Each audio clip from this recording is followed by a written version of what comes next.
Yo, what's up mga kaibigan? Halina tayo magkwentuhan. So, isa sa mga games natin kanina ay ang Milwaukee Bucks kontra sa Memphis Grizzlies. Syempre, inaasahan nga na madami na magwawagi ang Bucks dahil naglaro nga ang lahat sa kanila bukod lamang kay Chris Middleton.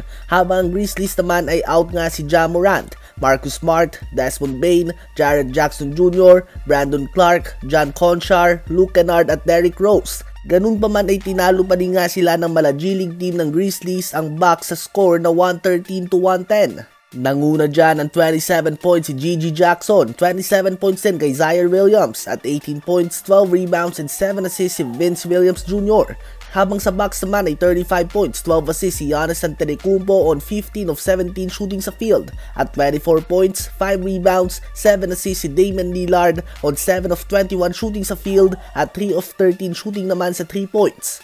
So napakaganda nga ng nilalaro ni Giannis. Medyo maalat pa din nga si Lillard ngunit unstoppable nga si Giannis sa pinta. Ganun pa man ay bigo pa din nga sila manalo mga kaibigan. Sila nga ay may record ng 3 wins and 7 losses sa 10 games si Doc Rivers bilang kanilang head coach. At alam nyo ba na siya din ang magiging head coach ng East All-Star sa darating na NBA All-Star Game?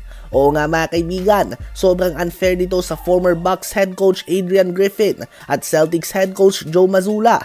Ganun pa man ang Bucks ngayon nga ay may malaking problema patungo sa All-Star break. Ano ba masasabi nyo tungkol dito? Habang Lakers naman ay naghahanda na nga sa posibleng pag-alis ni LeBron sa darating na off-season sa kanilang koponan. Ang 4-time regular season MVP nga ay may player option. Pwede nga siyang pumasok sa free agency kung saan inaasahan na gagawin niya ito dahil sa inaasahang pagpasok ng kanyang anak sa NBA draft. At kung saan man nga mapunta si Bronny ay expected na doon din nilipat ng team sa LeBron James. Ganun pa man kung hindi man nga magpa-draft si Bronny at mananatili ito sa kolehiyo, expected pa din nga na madami ang manliligaw kay LeBron na lumipat ng team. Noong trade deadline pa lang nga ay kinukumbinsi na ito ni Draymond Green na lumipat sa Warriors kahit na ang ibig sabihin nito ay kailangan nilang pakawalan si Klay Thompson na parte ng kanilang 4 na championship. Hindi pa nga niyan free agent si LeBron mga kaibigan. Imagine kapag free agent na siya.